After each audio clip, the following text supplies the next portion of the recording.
இந்திய அரசியலில் நிலவும் தவறான கருத்துக்களுக்கு விளக்கமளிக்க கண் திறப்பு கருத்தரங்கத்தை புதுடில்லியில் நடத்த ஏற்பாடுகள் மேற்கொண்டிருக்கும் திராவிட பேரவை பொதுச் செயலாளர் நந்திவர்மன் அவர்கள் அண்மையில் தமிழர் நாடும் தனி பண்பாடும் என்ற நூலை வெளியிட்டிருந்தார்.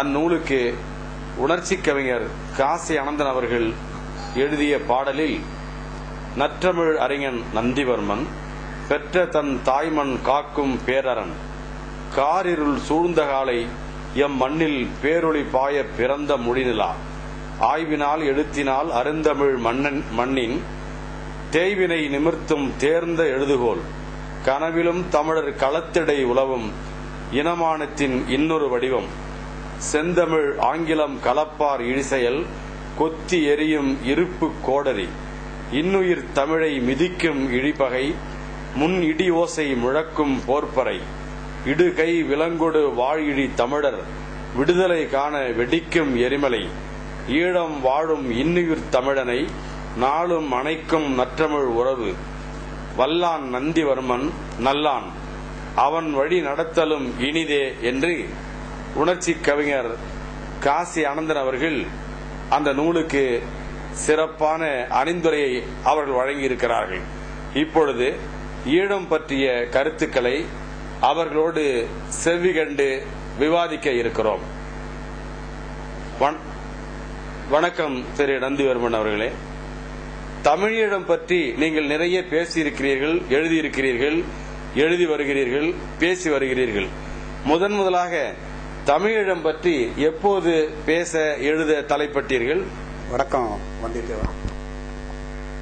கலைஞர் கருணாநிதி அவர்களை ஆசிரியராக கொண்டு வெளிவந்த திராவிட முன்னேற்ற கழகத்தினுடைய அதிகாரப்பூர்வமான ஏடு நம் நாடு ஏட்டிலேதான் 5 பிப்ரவரி 1978 ஈழத்தமிழரும் கோழைத்தமிழரும் என்ற தலைப்பிலான இந்த கட்டுரை ஈழத்தமிழர் பற்றி நான் முதலில் எழுதிய இந்த கட்டுரையாகும்.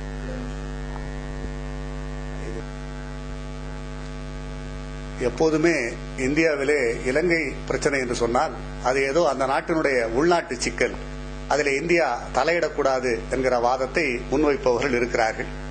இப்படி வாதத்தை முன்வைப்பவர்களை கண்டித்துத்தான் என்னுடைய அந்த கட்டுரையிலே நான் எழுதினேன். அதிலே நான் தெளிவாக குறிப்பிட்டிருந்தேன், வியட்நாமிலே குழப்பம் என்றால் வீட்டு சுவர்களிலே வாசகங்களை தீட்டுகிற கம்யூனிஸ்டுகள் இலங்கை தமிழர்கள் கலங்கி தவிக்கிறார்கள் என்றால் கேளா காதினராக வாளா இருக்கிறார்கள் என்று நான் சொல்லியிருந்தேன். அரபு நாட்டவருக்கு அல்லல் என்றால் இங்கே ஆதரவு கரம் நீட்ட ஆளுண்டு.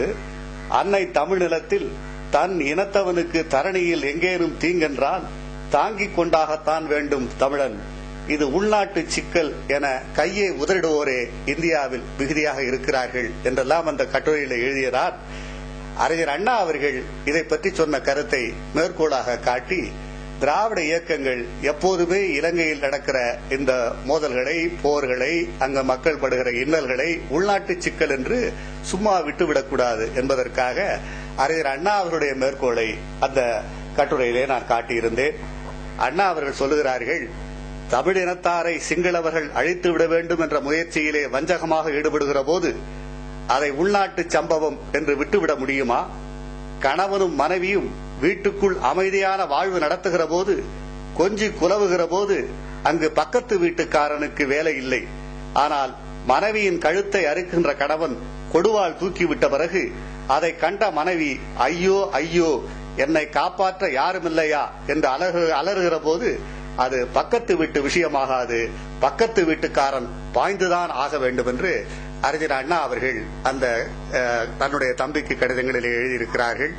அண்ணா அவருடைய மொழிப்படி நடக்கின்ற திராவிட இயக்கங்கள் பக்கத்து நாட்டிலே நடக்கிற பிரச்சனையில் இந்தியா பாய்ந்துதான் ஆக வேண்டும் என்ற நிலையை அது திமுகவாக இருந்தாலும் சரி, அண்ணா திராவிட முன்னேற்ற கழகமாக இருந்தாலும் சரி, மதிமுகவாக இருந்தாலும் சரி, திராவிடர் கழகமாக இருந்தாலும் சரி, அனைத்து திராவிட இயக்கங்களும் இந்த நிலைப்பாட்டை தான் அன்று முதல் இன்று வரை எடுத்துக் கொண்டிருக்கின்றன. இன்னும் சொல்ல போனால் அறிஞர் அண்ணா அவர்கள் காலத்திலே இலங்கை தமிழர்களுக்காக திராவிட முன்னேற்ற கழகம் ஒரு பேரணியை நடத்தியது. அந்த பேரணியை எதிர்த்து காங்கிரஸ்காரர்கள் மத்திய அரசுக்கு புகார் தெரிவித்தார்கள். அதற்கு இந்திய பேரரசு என்ன பதில் சொன்னது தெரியுமா? நம்முடைய இந்தியாவுடைய முதல் பிரதமரும் கடைசி ஜனநாயகவாதி என்று அறிஞர் அண்ணா அவர்களாலே சொல்லப்படுவோருமான நேரு அவர்கள் சொன்னார்கள், திமுக கழகம் காங்கிரசுக்கு எதிராக இயங்குகிற ஒரு அரசியல் கட்சி. உண்மையில் அதன் நடவடிக்கைகளை தடுக்க முடியாது. ஒரு சுதந்திர நாட்டில் எழுத்து, பேச்சுரிமை, எந்த தனி இயக்கத்தை தோற்றுவித்து நடத்த வரும் உரிமையும் உள்ளதால் ஒருவர் தான் எண்ணியதை எடுத்துரைக்க முடியும், தடுக்க முடியாது என்று திராவிட முன்னேற்ற கழகம் பேரணி நடத்தியதை தடுக்க வேண்டும் என்று சொன்னவர்களுக்கு நேரு அன்றைக்கு பதில் சொன்னார். அதே நிலைதான் இன்றைக்கு தமிழனுக்காக தமிழ்நாட்டிலே பேரணி நடத்தினாலும் சரி, தமிழனுக்காக யார் எங்கு குரல் கொடுத்தாலும் சரி, அதை யாரும் தடுக்க முடியாது என்பதற்கு நேரு பெருமான் காட்டியிருக்கிற இந்த வாசகங்களே வழிகாட்டியாக இருக்கின்றன. ஜனநாயகத்தில் தங்களுடைய கருத்துக்களை எடுத்துக் கூறுகிற உரிமை அனைவருக்கும் இருக்கிறது. அந்த அடிப்படையிலே தான் தேசிய அளவில் இதற்கான ஒரு கருத்தொற்றுமையை உருவாக்குவதற்கான சில முயற்சிகள் நடந்து கொண்டிருக்கின்றன. ஐயா, உங்களுடைய செவியின் தொடக்கத்தில் அறிஞர் பெருந்தை அண்ணா அவர்கள் ஈழத்தமிழர்களுக்கு ஆதரவாக அவர்கள் மேற்கொண்ட நடவடிக்கைகள், திராவிட முன்னேற்ற கழகத்தின் சார்பிலே செய்த பேரணிகள் போன்றவைகளை எல்லாம் சுட்டிக்காட்டினீர்கள். அதை போல இன்றைக்கு அதனுடைய பரிணாம வளர்ச்சியாக இன்றைக்கு திகழ்ந்து கொண்டிருக்கிற திராவிடர் இயக்கங்கள் அனைத்துமே இந்த ஈழத்தமிழர் பிரச்சனைக்காக, தமிழீழ விடுதலைக்காக குரல் கொடுக்க வேண்டும் என்பதையும் நீங்கள் வலியுறுத்தி சொல்லியிருக்கிறீர்கள். இந்த பிரச்சனையிலே இந்திய அரசு என்ன செய்ய வேண்டும் என்று எதிர்பார்க்கிறீர்கள்? மேற்கு வங்கத்தை பிரித்து வங்கதேசமாக இந்திய அரசாங்கம் பிரித்து விடுதலை பெறுவதற்காக துணை நின்றதைப் போல இந்திய அரசு ஈழத்தமிழர் பிரச்சனையிலும் இலங்கை தமிழர் பிரச்சனையிலும் செய்ய வேண்டும் என்று நீங்கள் கருத்து சொல்கிறீர்களா? இந்த பிரச்சனையிலே மத்திய அரசாங்கத்தினுடைய நிலைப்பாடு எப்படி இருக்க வேண்டும் என்பதை பற்றி நீங்கள் விளக்கமாக சொல்லுங்கள். வங்கதேசம் என்பது பின்னால் ஏற்பட்ட ஒரு ஏற்பாடு. உங்களுக்கு இன்னும் தெளிவாக சொல்ல வேண்டுமானால், ஏக இந்தியா வேண்டும் என்றுதான் இந்தியாவிலே மகாத்மா காந்தி உள்ளிட்டவர்கள் கேட்டுக் கொண்டிருந்தார்கள். மத அடிப்படையிலே இரண்டு நாடுகள் பிரியக்கூடாது என்பதுதான் நம்முடைய தேசத்தந்தையான மகாத்மா காந்தி அவருடைய கருத்தாகவும் இருந்தது. ஆனால் நிர்பந்தத்தினால், காலத்தின் கட்டாயத்தினால் இந்துக்களும் முஸ்லீம்களும் சேர்ந்து ஒரு நாட்டில் வாழ முடியாது என்கிற அளவுக்கு நாட்டிலே பல கலவரங்கள், பிரச்சனைகள் இருந்த காரணத்தினாலேதான் இந்தியாவை உருவாக்கிய பெருந்தலைவர்கள் எல்லாம் பாகிஸ்தான் என்ற ஒரு தனிநாடு பிரிவதற்கு ஒப்புக்கொண்டார்கள். இந்தியா, பாகிஸ்தான் என்று மத அடிப்படையிலே இரண்டு நாடுகள் பிரிந்தன. அப்படி பிரிந்திருக்கிற இந்தியா, இலங்கையிலே சிங்களவர்களுக்கும் தமிழர்களுக்கும் நடக்கிற மோதல் இன மோதல் மட்டுமல்ல, அது மத மோதல். அது இந்து தமிழர்களுக்கும் உங்களுக்கு பௌத்த சிங்களவர்களுக்கான ஒரு மத மோதல் என்ற காரணத்தினால்தான் இந்தியாவில் இருக்கக்கூடிய பால் தாக்கரே போன்ற தலைவர்கள் எல்லாம் கூட ஈழப் போராட்டத்துக்கு பகிரங்கமாக ஆதரித்து வருகிறார்கள். தமிழ்நாட்டிலே கூட போது சில இந்து இயக்கங்கள் அதை ஒரு இந்து மக்களுக்கு என்று ஒரு தனிநாடு வழங்க வேண்டும் என்ற கோரிக்கையெல்லாம் மத அடிப்படையிலே வைத்திருக்கிறார்கள். மத அடிப்படையில் நாங்கள் எதிர்ப்பவர்கள் என்றாலும் கூட, நம்முடைய கொள்கைகளுக்கு மத அடிப்படை வேண்டாம் என்று இருந்தாலும் கூட, இந்த இரண்டு மதத்தவர்களும் இலங்கையில் ஒற்றுமையாக வாழ முடியவில்லை என்பது இத்தனை ஆண்டு காலமாக நிரூபிக்கப்பட்டு வருகிற ஒரு வரலாறு. 70,000க்கும் மேற்பட்ட மக்கள் தங்களுடைய உயிர்களை இழந்திருக்கிறார்கள். இந்த நிலையில் இந்தியா, இலங்கை ஒன்றாகத்தான் இருக்க வேண்டும், ஒன்றுபட்ட இலங்கைக்குள் தான் தீர்வு வர வேண்டும் என்று எந்த இந்தியா சொல்கிறது? ஒன்றுபட்ட நாட்டுக்குள் இப்ப இந்தியாவும் பாகிஸ்தானும் இருக்க முடியாது, பிரிந்து போக வேண்டும் என்று சொன்ன இந்தியா இப்போது இந்த வாதத்தை வைப்பது இந்தியாவில் இருக்கிற எங்களுக்கெல்லாம் ஒரு வேடிக்கையாக இருக்கிறது. இந்த வாதம் செல்லுபடியாக கூடிய வாதமாக படவில்லை. பாகிஸ்தான் பிரிந்த பிறகு கூட மேற்கு பாகிஸ்தானிலிருந்து நம்முடைய கிழக்கு பாகிஸ்தான் பிரிய வேண்டும் என்ற கோரிக்கை வந்தபோது இந்தியா இந்திரா காந்தி காலத்திலே வங்கதேசத்தை ஆதரித்தார். நாங்கள் வேண்டுவதெல்லாம், தமிழர்கள் வேண்டுவதெல்லாம், இங்க இருக்கிறவர்கள் அத்தனை பேரும் வேண்டுவதெல்லாம், இந்திரா காந்தி காலத்திலே எத்தகைய நிலைப்பாட்டினை இலங்கை பிரச்சனையிலே இந்திய அரசு எடுத்ததோ அதே நிலைப்பாடு தொடர்ந்து வந்திருக்க வேண்டும். அயல்நாட்டு கொள்கை என்பது காலங்காலமாக ஒரே நிலைப்பாட்டிலே தான் ஒரு நாட்டுக்கு இருந்து வருவது வழக்கமாக இருக்கிறது.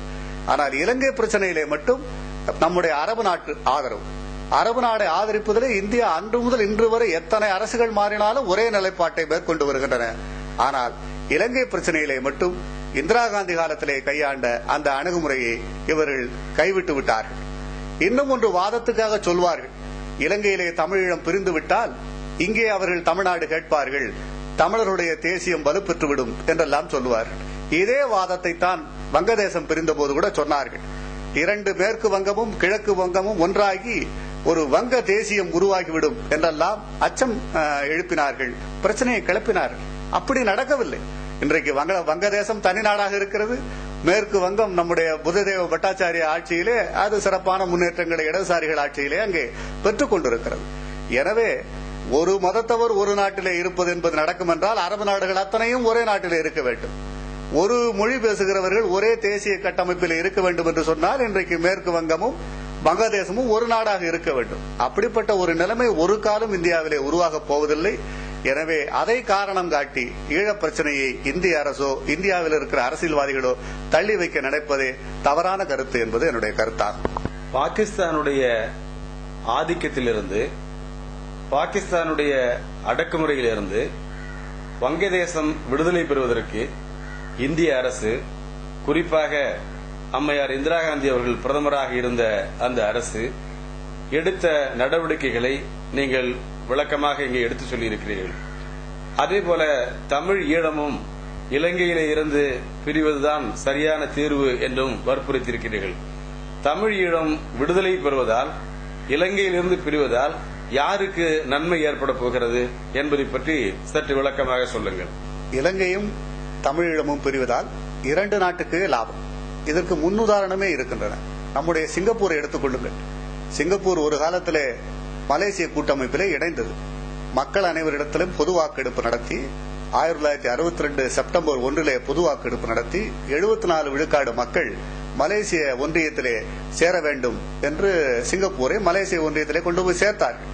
அது மக்கள் கருத்து அடிப்படையில், சமாதான அடிப்படையில் அந்த ஒன்றியத்திலே சேர்ந்தது.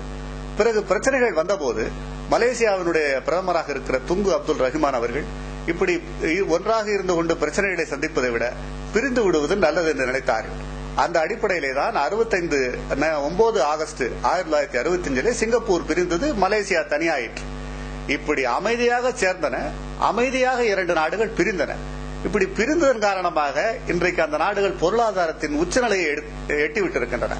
இப்படிப்பட்ட ஒரு அணுகுமுறை இல்லாத காரணத்தினாலேதான் இலங்கையிலே நம்முடைய தமிழ் ஈழம் இன்றைக்கும் வாடிக்கொண்டிருக்கிறது. சிங்களவர்கள் இன்றைக்கும் வெறியாட்டம் போட்டுக் கொண்டிருக்கிறார்கள். இது லீ குவான் யூ அவர்கள் சிங்கப்பூரை உருவாக்கிய லீ குவான் யூ அவர்களை பற்றி ஒரு புத்தகத்தை நம்முடைய ஸ்ட்ரெயிட் டைம்ஸ் இதழினுடைய 3 இதழாசிரியர்கள் ஒரு புத்தகத்தை 1998 வெளியிட்டார்கள். அந்த புத்தகத்திலே நம்முடைய லீ குவான் யூ அவர்கள் தெளிவாகவே சொல்லியிருக்கிறார்கள். அந்த காலத்திலே நான் இலங்கைக்கு 56ஆம் ஆண்டிலே போன போது எங்களுடைய சிங்கப்பூரை விட இலங்கை வளமான நாடாக இருந்தது. அங்கிருக்கிற தலைவருடைய அவருடைய தொலைநோக்கு இன்மை, மக்களை பற்றிய கவலைப்படாத தன்மை, ஒரு உரிய தீர்வு உரிய நேரத்தில் எட்ட முடியாத நிலை காரணமாக இன்றைக்கு ஒரு ரணகளமாக நிரந்தர போர் நடக்கிற ஒரு பூமியாக அது மாறி இருக்கிறது. அமைதியான முறையில் அந்த நாடு எப்போதோ முன்னேறி இருக்க முடியும். இலங்கையும் தமிழீழமும் ஒன்றாக இருக்க முடியாது என்ற கருத்தை நான் மட்டுமல்ல, தென்கிழக்கு ஆசியாவிலேயே மிகப்பெரிய பொருளாதார வெற்றியை ஏற்படுத்தி தந்த லீ குவான் யூ அவர்களே கூறியிருக்கிறார்கள். எனவே இந்த இரண்டு நாடும் பிரிவதனால் இரண்டு நாட்டுக்கும் பொருளாதார அடிப்படையில் வெற்றி, பொருளாதார எத்தனையோ பிரச்சனைகள் தீரும், ரெண்டு நாடுகளும் வளமடைய முடியும் என்பதற்கு மலேசியாவும் சிங்கப்பூருமே எடுத்துக்காட்டுகளாக இருக்கின்றன. ஐயா, உங்க செவியில ஈழ விடுதலைக்கான காரணங்கள், அந்த ஈழ விடுதலை அடைவதால் என்ன நன்மைகள் என்பதை பற்றியெல்லாம் நீங்க விளக்கமா எடுத்து சொன்னீங்க. சிங்கள ஆதிக்கத்திலிருந்து, கொடுமையிலிருந்து தமிழ் ஈழம் பிரிய வேண்டும் என்பதற்காகவும், மனிதாபிமான அடிப்படையில இந்த பிரச்சனையில நார்வே நாடு கூட தலையிட்டு அங்கே யுத்தத்தை தவிர்க்க வேண்டும் என்கிற முயற்சியில ஈடுபட்டது. ஆனால் அந்த முயற்சிகளெல்லாம் இன்றைக்கு பின்தள்ளப்பட்டு மீண்டும் அங்கே ஒரு யுத்தம் வெடித்து கிளம்பி இருக்கிறது. தினந்தோறும் அந்த மீண்டும் போர் நடந்து கொண்டிருக்கிறது. இப்படிப்பட்ட ஒரு சூழலில் ஐநா மன்றம் கூட அங்கே ஈழத்திலே அண்மையிலே நடந்த அந்த மடலையர்கள் கொல்லப்பட்டதை கூட கண்டித்திருக்கிறது. இப்படிப்பட்ட சூழலில் ஐநா மன்றம் இன்னும் எந்த அளவிற்கு தனது கடமையை செய்ய வேண்டும், எப்படியெல்லாம் அது தொண்டாற்ற வேண்டும் என்று நீங்கள் கருதுகிறீர்கள் என்பதை பற்றி விளக்கமாக சொல்லுங்கள். இந்த ஆண்டிலே கூட ஐக்கிய நாடுகள் மன்றம் ஒரு நல்ல வழியை காட்டியிருக்கிறது. நியூசிலாந்து நாட்டினுடைய கடைசி காலனிக்கு விடுதலை வேண்டும் என்று பழங்குடி மக்கள் போராடினார்கள். பசிபிக் பெருங்கடலில் இருக்கக்கூடிய அட்டோல் ஆஃப் அட்டாஃபு என்கிற சில மணல் திட்டுகள் போன்ற பகுதிகள், அங்கே 600க்கும் மேற்பட்ட மக்கள் தான் வாழ்ந்து கொண்டிருக்கிறார்கள். அவர்களுக்கே கூட ஐக்கிய நாடுகள் மன்றம் ஒரு மக்கள் பிரதிநிதி அனுப்பி அங்கே பொது வாக்கெடுப்பு நடத்தி அது நியூசிலாந்து நாட்டிலே இருந்து அந்த நாடு சுதந்திரப்பட வேண்டும் என்று 644 பேர் கொண்ட ஒரு நாட்டுக்கு ஐக்கிய நாடுகள் மன்றம் இந்த 2006 சுதந்திரம் வாங்கி கொடுத்திருக்கிறது என்பதையும் உலக மக்கள் உன்னிப்பாக கவனித்துக் கொண்டிருக்கிறார்கள். ஈழத்தை போலவே உங்களுக்கு இஸ்ரேலுக்கும் பாலஸ்தீனத்துக்கும் அன்றாடம் நடந்து கொண்டிருக்கிற போர்கள் உலகத்துக்கு அனைவருக்குமே தெரியும். அந்த பிரச்சனையிலே மட்டும் ஐக்கிய நாடுகள் மன்றம் பாலஸ்தீன விடுதலை இயக்கத்தை ஐக்கிய நாடுகள் மன்றத்திலே ஒரு பார்வையாளர் அந்தஸ்து கொடுத்து அவர்கள் அங்கே அவர்களுக்கு சமநிலை கொடுத்திருக்கிறார்கள். அதை போன்ற ஒரு நிலைப்பாட்டை இலங்கையை பொறுத்தவரை ஏன் எடுக்க மறுக்கிறார்கள் என்பது எங்களுக்கு புரியாத புதிராக இருக்கிறது. இன்றைக்கு நார்வே மேற்கொண்ட சமாதான முயற்சிகள் பின்னடைந்து அதிலிருந்து பல நாடுகள் விலகி இருக்கின்றன என்று சொன்னால் அந்த இடைவெளியை நிரப்புவது யார்? இந்தியா உள்ளிட்ட நாடுகள் அந்த கண்காணிப்பு குழுவிலே இடம்பெற வேண்டும். நடுநிலையோடு இந்த பிரச்சனையை ஐக்கிய நாடுகள் மன்றம் அணுக வேண்டும். உலகத்தின் ஏனைய பகுதிகளில் எந்த தீர்வை ஐக்கிய நாடுகள் முன்வைக்கிறதோ அதே தீர்வைத்தான் ஈழப் பிரச்சனையிலும் முன்வைக்க வேண்டும். இனப்படுகொலை நடந்து கொண்டிருக்கிற ஒரு நாட்டில் 70,000 மக்களுக்கு மேற்பட்டவர்கள் உயிரை இழந்திருக்கிற ஒரு நாட்டில் இன்னமும் ஒரே நாட்டின் கீழ் ஒரே குடையின் கீழ் வாழ வேண்டும் என்று அவர்களுக்கு சொல்வதும், இந்தியா உள்ளிட்ட நாடுகள் ஏதோ மாநிலங்களுக்கு இருக்கிற அதிகாரமெல்லாம் அங்கே கிடைக்க வேண்டும் என்று சொல்வதும், இந்திரா காந்தி காலத்திலே இருந்து எத்தனை யோசனைகள், அதற்கு முன்னாலே எத்தனை யோசனைகள் இவற்றையெல்லாம் பட்டியலிட்டிருக்கிறார்கள். 25-26 சமாதான யோசனைகள், எத்தனை ஒப்பந்தங்கள் மீறப்பட்டிருக்கின்றன. பார்சாதி தூதரை அனுப்பினார்கள் இந்திரா காந்தி அம்மையார். அவர்கள் கொடுத்தது, நம்முடைய சிதம்பரம் கொடுத்த யோசனைகள், இந்தியா இலங்கை உடன்பாடு, இத்தனை உடன்பாடுகளிலும் கூறப்பட்டிருக்கிற அத்தனை யோசனைகளையும் எல்லாம் அவர்கள் அன்றைக்கு நிறைவேற்றவில்லை, நிறைவேற்ற தவறி இருக்கிறார்கள். ஒவ்வொரு முறையும் ஏதேனும் ஒரு உடன்பாடு, அது தமிழர் கட்சியோடு உடன்பாடானாலும் சரி, இந்தியாவோடு உடன்பாடானாலும் சரி, அதை மீறுவதைத்தான் இலங்கை அரசு தன்னுடைய கடப்பாடாக வைத்துக் கொண்டிருக்கிறது. அந்த அரசோடு இணக்கமாக தமிழர்கள் ஒரு குடையின் கீழ் வாழ முடியாது. இன்னும் எங்களுக்கு இருக்கிற ஐயமெல்லாம் இந்திய அரசு கூட தனி ஈழத்துக்கு எதிராக இருக்கவில்லை என்று நான் கருதுகிறேன். ஏனென்று சொன்னால், வடகிழக்கு மாநிலங்களினுடைய முதலமைச்சராக இந்திய அரசாலே தேர்ந்தெடுக்கப்பட்ட வரதராஜ பெருமாள் அவர்கள் அங்கிருந்து தப்பி வருகிற போது அந்த நாட்டுக்கு யூனிலேட்டரல் டிக்ளரேஷன் ஆஃப் இண்டிபெண்டன்ஸ், தன்னிச்சையாக சுதந்திர நாடாக அதை பிரகடனப்படுத்திவிட்டு தான் இந்தியாவிலே வந்து அவர்கள் அடைக்கலம் தேடினார்கள். அப்படிப்பட்ட ஒரு நபருக்கு இந்திய அரசு அடைக்கலம் கொடுத்ததன் மூலமே கொள்கை அளவில் தமிழ் ஈழத்தை இந்திய அரசு ஏற்றுக்கொண்டிருக்கிறது என்றுதான் நாங்கள் கருதுகிறோம். அவர்களுக்கு தமிழ் ஈழத்திலே யார் பதவிக்கு வருவது, தங்களுக்கு வேண்டியவர்கள் வர வேண்டும், வேண்டாதவர்கள் வர வேண்டும் என்பதிலே வேண்டுமானால் இந்திய அரசுக்கு மாறுபட்ட கருத்து இருக்கலாம் என்று நாங்கள் கருதுகிறோமே தவிர, தமிழ் ஈழத்தை ஆதரித்து நாங்கள் எடுக்கிற நிலைப்பாட்டுக்கு இந்திய அரசுதான் முன்னோடியாக, இந்திய அரசுதான் வழிகாட்டியாக இருந்திருக்கிறது என்பதையும் இந்த நேரத்திலே சொல்லி, தமிழ் ஈழத்தை தவிர வேறு தீர்வு எங்களுக்கு தெரியவில்லை. வேறு தீர்வு உலகத்தின் எந்த நாட்டுக்காவது தெரியுமானால், இந்தியாவுக்கு தெரியுமானால் அந்த தீர்வை முன்வைக்கட்டும். அந்த தீர்வு உலகத்தினுடைய பிற பகுதிகளிலே வெற்றி பெற்றிருந்தால் அதை முன்வைக்கட்டும். உலகத்தின் எந்த பகுதிகளிலுமே இப்படிப்பட்ட ஒரு நிலைமை முற்றிவிட்ட பிறகு, ஏன் கணவனும் மனைவியும் ஒன்றாக வாழ முடியாது என்கிற நிலையில் இருவரும் விவாகரத்து செய்து கொள்வதற்குத்தான் சட்டங்கள் இடம் தருகின்றன. அவர்கள் காலம் முழுதும் ஒன்றாகத்தான் வாழ வேண்டும் என்று எந்த நாட்டு சட்டமும் சொல்லவில்லை. அந்த நிலையில் சிங்களவர்களும் தமிழர்களும் ஒன்றாக வாழ முடியாது என்கிற நிலையில் அந்த இரண்டும் தனித்தனி நாடுகளாக பிரிவதை தவிர வேறு எந்த தீர்வும் இருப்பதாக எனக்கு தெரியவில்லை. இது என்னுடைய இணையதளங்களிலே இருக்கிறது. இந்த வாதத்தை தான் நாங்கள் முன்வைத்திருக்கிறோம். இதை மறுக்க விரும்புகிறவர்கள் மறுக்கட்டும். இது பற்றி தேசிய அளவிலே ஒரு கருத்தொற்றுமை உருவாக்குவதற்காக வட மாநிலத்திலே இதை பற்றிய ஒரு பிரச்சாரத்தை மேற்கொள்வதற்கான முயற்சிகளிலே நாங்கள் இறங்கியிருக்கிறோம். தமிழ்நாட்டிலே பலர் இந்த தொண்டினை ஆற்றிக் கொண்டிருக்கிறார்கள். ஆனால் இந்தியாவினுடைய பிற மாநிலங்களில் இந்த பிரச்சனை கொண்டு செல்லப்படவில்லை என்ற காரணத்தினாலே அங்கெல்லாம் கொண்டு செல்கிற முயற்சியிலே நாங்கள் ஈடுபட்டிருக்கிறோம். ஒரு திறந்த தேசிய விவாதம் ஈழம் பற்றி இந்தியாவிலே நடக்க வேண்டும். அந்த விவாதத்தின் இறுதியில் மக்கள் தீர்ப்பே முன்னிறுத்தப்பட வேண்டும். ஐக்கிய நாடுகள் மன்றத்தின் மேற்பார்வையில் இலங்கையில் ஒரு பொது வாக்கெடுப்பு நடத்தப்பட்டு, நீங்கள் ஒன்றுபட்ட சிங்கள நாட்டிலே இருக்க விரும்புகிறீர்களா, தனி ஈழத்திலே வாழ விரும்புகிறீர்களா என்று ஒரு பொது வாக்கெடுப்பு நடத்தி அந்த மக்கள் என்ன தீர்ப்பு சொல்கிறார்களோ அந்த தீர்ப்புக்கு ஐக்கிய நாடுகள் மன்றம் கட்டுப்பட வேண்டும். அட்டோல் ஆஃப் அட்டாஃபுவில் 644 பேர் ஓட்டு போட்டு தனிநாடாக ஆக வேண்டும் என்று அந்த தீர்ப்பை ஏற்றுக்கொள்ளுகிற ஐக்கிய நாடுகள் மன்றம் தமிழீழ பிரச்சனையிலும் அப்படிப்பட்ட ஒரு தீர்ப்பு மக்களிடம் வருமானால் அதை ஏற்க வேண்டும் என்பதுதான் எங்களுடைய கருத்தாக இருக்கிறது.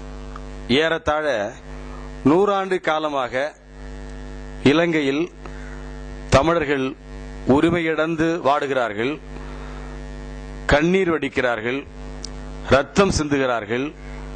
மனிதர்களுக்கு உள்ள உரிமைகளை கூட அவர்களுக்கு தருவதற்கு அங்க இருக்கிற அரசாங்கம் மறுக்கிறது. எனவே விலங்கினும் கீழாக அவர்கள் விலங்கினும் கீழாக அவர்கள் வாடக்கூடிய நிலைமை தொடர்ந்து கொண்டே இருக்கிறது. இதை கண்டித்து உலக நாடுகள் மன்றம் செய்ய வேண்டிய கடமைகளை பற்றி நீங்கள் எடுத்து சொன்னீர்கள். இன்றைக்கு உலகம் முழுவதும் இருக்கக்கூடிய ஜனநாயகத்தின் மீது நம்பிக்கை கொண்ட நாடுகள், மதச்சார்பின் மீது நம்பிக்கை கொண்ட நாடுகள், மனித உரிமைக்காக குரல் கொடுக்கக்கூடிய நாடுகள், இவைகளெல்லாம் தங்கள் பங்களிப்பாக இந்த தமிழீழ விடுதலைக்கு மதங்களை கடந்து, நாட்டு எல்லைகளை கடந்து, மனிதநேய உணர்வோடு என்னென்ன காரியங்களை செய்ய வேண்டும், உதவிட வேண்டும் என்று எதிர்பார்க்கிறீர்கள்? அவைகளை பற்றி சற்று விளக்கமாக சொல்லுங்கள். இலங்கை பிரச்சனையில் இந்தியர்களுக்கு இலங்கை அரசின் மீது கோபம் இருப்பதற்கு இன்னொரு காரணம், நம்முடைய தமிழகத்தினுடைய மீனவர்கள் கொல்லப்படுகிற ஒரு பிரச்சனை. பாகிஸ்தானும் இந்தியாவும் பகை நாடுகள். ஆனால் பாகிஸ்தான் கடல் எல்லைக்குள் ஒரு இந்திய மீனவன் சென்று விட்டால் அவனை சிறைதான் செய்கிறார். ஆனால் இந்தியாவும் இலங்கைக்காக, இலங்கையினுடைய இறையாண்மையை பாதுகாப்பதற்காக, ஒன்றுபட்டு இலங்கையை உருவாக வேண்டும் என்பதற்காக, காக்க வேண்டும் என்பதற்காக அன்றாட இந்தியா குரல் கொடுத்துக் கொண்டிருக்கிறது. ஆனால் ஒரு இந்திய தமிழ் மீனவன் கடல் எல்லை தாண்டி போனால் அவனை சுட்டுக் கொண்டிருக்கிறார்கள். 1000க்கும் மேற்பட்டவர்கள் சுட்டுக் கொல்லப்பட்டிருக்கிறார்கள். வழக்கமாக இந்தியா இந்த பிரச்சனையில் இறந்து போன ஒவ்வொரு மனிதனுடைய உயிருக்கும் 1 கோடி ரூபாய் இலங்கை அரசு இழப்பீடாக தர வேண்டும் என்று கேட்டிருந்தால் இலங்கை அரசு தமிழ் மீனவர்களை கொல்லுகிற அந்த போக்கை நிறுத்திக் கொண்டிருக்கும். அல்லது இன்டர்நேஷனல் கோர்ட் ஆஃப் ஜஸ்டிஸுக்கு தமிழ் மீனவர்களுக்கு உரிய இழப்பீட்டை இலங்கை அரசிடம் பெறுவதற்காக இவர்கள் கொண்டு சென்றிருக்க வேண்டும். அதேபோல இன்றைக்கு சுனாமிக்கு பிறகு அங்கே வந்திருக்கிற மறுவாழ்வு நிதியை இலங்கை அரசிடத்திலே ஒப்படைப்பதிலேதான் அந்த நிதி உதவி செய்கிற நாடுகள் கவனம் செலுத்திக் கொண்டிருக்கின்றன. அது அங்கே தேர்ந்தெடுக்கப்பட்ட தமிழ் மக்கள் பிரதிநிதிகள் இருக்கிறார். The members of parliament of Tamil Eelam அவங்க இருக்கிறார்கள். நீங்கள் இப்படிப்பட்ட தமிழ் ஈழப்பகுதியில் செலவிடப்படுகிற நிதியை எல்லாம் சிங்கள அரசின் மூலமாக செலவிடக்கூடாது. அங்கு இருக்கக்கூடிய தமிழ் மெம்பர்ஸ் ஆஃப் பார்லிமெண்ட் மூலமாகத்தான் இந்த நாடுகள் செலவிடப்படக்கூடிய ஒரு முயற்சியை மேற்கொண்டிருக்க வேண்டும். ஆனால் நாடுகளிடத்திலிருந்து நிதி வாங்க வேண்டும் என்பதற்காக ஏதோ சமாதான நாடகம் ஆடிவிட்டு இன்றைக்கு இலங்கை அரசு, ராஜபக்சேவனுடைய அரசு தமிழர்களை கொன்று குவிப்பதிலே முனைப்பாக இருக்கிறது. இதை தமிழகம் உன்னிப்பாக கவனித்துக் கொண்டிருக்கிறது. நீரு பூத்த நெருப்பாக அண்ணா காலத்திலே இருந்த அந்த உணர்வு எம்ஜிஆர் காலத்திலே ஈழத்துக்கு பண உதவி உள்ளிட்ட உதவிகளை செய்யக்கூடிய அளவுக்கு இந்தியாவிலே இருந்த அந்த உணர்வு இங்கே ஒரு விரும்பத்தகாத சில இறப்புகள் நேரிடுவதற்கு முன்னால் தமிழகத்திலும் இந்தியாவிலும் இலங்கையின்பால் ஈழத்தின்பால் இருந்த அந்த நேய உணர்வு மீண்டும் இந்தியாவிலே துளிர்விட்டிருக்கிறது. உலக நாடுகளும் இதை கருத்திலே கொண்டு தேவையற்ற தடைகளை எல்லாம் விலக்கிக் கொண்டு தமிழ் மக்களினுடைய விடுதலை நோக்கிய பாதைக்கு உலக நாடுகள் உதவ வேண்டும் என்பதுதான் ஒட்டுமொத்த தமிழ் மக்களுடைய விருப்பமாக இருக்கிறது.